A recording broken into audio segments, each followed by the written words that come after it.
భరద్వాజ గారు, మనం 'హరిహర వీరమల్లు' సినిమా చూసాం. హ్మ్. ఒక టాపిక్ రన్ అవుతుంది 3 రోజుల నుంచి. 'హరిహర వీరమల్లులో' బాలకృష్ణ గారు ఉన్నారు. కృష్ణదేవరాయల క్యారెక్టరు అని చెప్పేసి ఒక బజ్ అది అంతా హడావుడి నడిచింది. అసలు నిజంగా బాలకృష్ణ గారు ఉన్నారా? లేకపోతే అసలు ఎందుకు పుట్టింది ఇది ఇట్లాంటిది? అనేది ఒక క్యూరియాసిటీ జనాలకి. అంటే రకరకాల పుకార్లు పుట్టించారు. హ్మ్. విజయ్ ఇప్పుడు తమిళ్ హీరో విజయ్ ఉన్నాడు గదా! హ్మ్. విజయ్ కూడా ఉన్నాడు అని ఒక ప్రచారం ఉంది. హ్మ్. విజయ్ ఉన్నాడు, బాలకృష్ణ గారు ఉన్నారు అనేది ఒక ప్రచారం. అంటే బాలకృష్ణ గారు ఉన్నారు అనటానికి ఒక ఈ అన్వేష్ ఉన్నాడు గదా! ఆ! Non veg. ప్రపంచ యాత్రికుడు. అవునవును. ఈ ప్రపంచ యాత్రికుడు నుంచి ఒక వీడియో బయటకొచ్చింది. ఆయన 2 రోజుల ముందే సినిమా రివ్యూ చెప్పాడు. హ్మ్. ఆ రివ్యూ చాలామంది వాస్తవమేమో అనేటువంటి భ్రమకి గురయ్యారు. హ్మ్. ఆ రివ్యూ ఎక్కడ చూశాను సినిమా అని చెప్పాడంటే, అతను సౌత్ ఆఫ్రికాలో చూశానని చెప్పాడు. హ్మ్. సౌత్ ఆఫ్రికాలో ప్రీమియర్స్ పడిపోయినాయి నేను చూశాను అని హ్మ్. చెబుతూ, హ్మ్.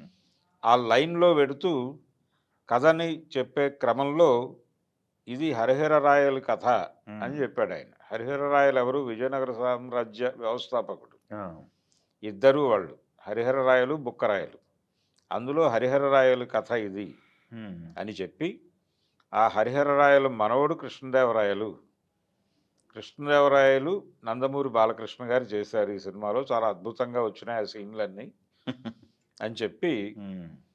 కృష్ణదేవరాయలు కోణంలో నుంచి ఫ్లాష్ బ్యాక్‌లోకి వెడుతుంది కథ. హ్మ్. వెళ్ళినప్పుడు 'హరిహర రాయలు' అక్కడికి రావటానికి ముందు, విజయనగర సామ్రాజ్య స్థాపన కోసం ఆయన నడుం బిగించడానికి ముందు జరిగినటువంటి కథ ఇది. హ్మ్. అదంతా ఫ్లాష్ బ్యాక్‌లో నడుస్తుంది. ఆ తర్వాత బహమనీ సుల్తానులతో ఘర్షణలు ఇవన్నీ కూడా పార్ట్ 2లో ఉంటాయి. హ్మ్. పార్ట్ 2లో నందమూరి బాలకృష్ణ గారి క్యారెక్టర్ ఇంకొంచెం పెరిగే ఛాన్సెస్ ఉన్నాయి అని ఇలా ఎస్టాబ్లిష్ చేసుకుంటూ వెళ్ళిపోయాడు ఒక వెర్షన్. హ్మ్. తర్వాత ఒక తమిళ్ వీడియో ఒకటొచ్చి సర్క్యులేట్ అయింది. దానిలో అది ఇంకొక యాంగిల్‌లో చెబుతూ, ఈ సినిమాలో ఒక క్యారెక్టర్ విజయ్‌తో చేయించారు. హ్మ్. ఇది సర్ప్రైజింగ్ ఎలిమెంట్‌గా హోల్డ్ చేశారు. హ్మ్. విజయ్‌కి, ఏఎం రత్నం గారికి ఉన్నటువంటి రిలేషన్ ప్రకారం ఆయన అంగీకరించాడు ఆ సీన్ చేయటానికి హ్మ్. అని ఒక వీడియో అక్కడ సర్క్యులేట్ అయింది. ఇది జనాల్ని కన్‌ఫ్యూజ్ చేయటం మాత్రమే కాకుండా ఇండస్ట్రీ పీపుల్‌ని కూడా గందరగోళంలోకి తీసుకెళ్ళినటువంటి పరిస్థితి. హ్మ్. అలా వచ్చాడు బాలకృష్ణ గారు దీనిలోకి. బాలకృష్ణ గారు అలాగే వచ్చాడు. అలాగే విజయ్ కూడా హ్మ్. 'హరిహర వీరమల్లు'లోకి అలాగే ప్రవేశించాడు. కానీ ఎవరూ లేరక్కడ. ఓకే. ఇవి పూర్తిగా అభూత కల్పనలు.